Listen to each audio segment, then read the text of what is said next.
Okay, so this is what we're going to be working towards, full color, low poly, and it captures all the same colors that are taken directly from the image.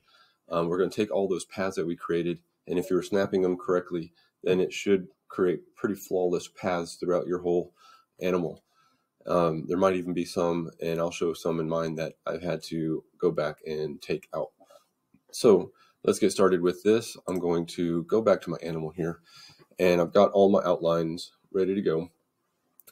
First thing I'm going to do is first go to view, and I'm going to hide the grid. No longer need the grid. Another thing I'm going to do is unlock my image file and select it with my selection tool. So this back here, I'm going to go to properties.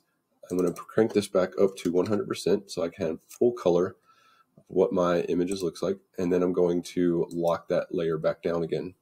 I'm going to choose my top layer, go to properties, and I'm going to drag select over all my paths right here. And the reason I'm doing this is because using that pink was a great idea for initial outlining, but now I can't really see a lot of that. So I'm going to change this to a little bit more high contrasting color like this green.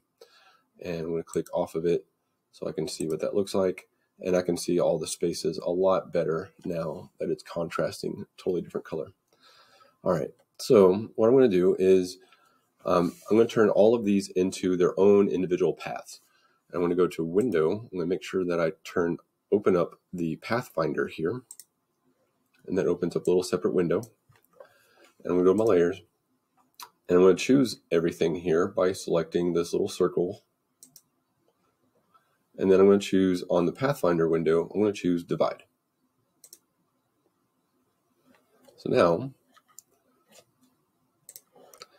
So after I hit that divide, nothing really changes as far as you can see. But I'll start to know if something went wrong if when I use my eyedropper tool, I can see that all of these kind of nodes start to appear, which is good because each one of these little triangles now have become its own individual space and its own path. So what I'm going to do is use this eyedropper tool and start to fill in the colors of each little path here. So I'm going to open this up, and I'm going to close this Pathfinder down.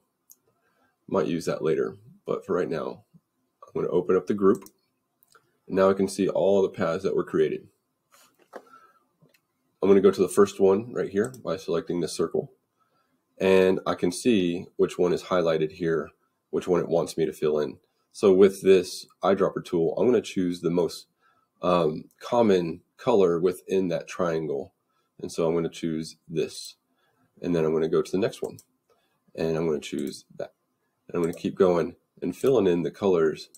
So none of them should really be exactly the same from swatch to swatch. So I'm going to the next one. And sometimes they bounce around. And I'm just going to choose the most common color in each one. If I don't like a color, I can Control Z and choose a different little swatch if I want to. A lot of times that's common if I get to a place and I want to, and two triangles are too similar side by side, I can try to choose a variation of that color in a different spot. So this eye is pretty prominent here. This one, choose these. And so this is what helps keep it pretty, I guess, semi-realistic, is because you're actually using the colors taken directly from the image that you found. And that's why colorful images tend to be a little bit better for this assignment. So places like this, I'm going to try not to use the white, but I'll use the color of the parts of the fin here. I'm going to go through this, and I know it seems kind of tedious, but it's got to be done. So I'm going to go down this list and start to fill in. It's like hide and seek almost. Start filling all of these paths, and just using that eyedropper tool and just clicking and going through. And I'm going to continue on until I get through all of my shapes and all my spaces.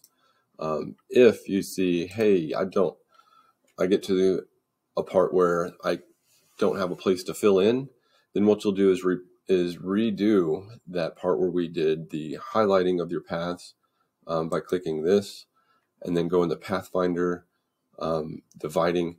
And you might have to readjust some paths with your direct selection tool. So you might have to move some of these if needed, and then divide your path again, and then start to fill them in.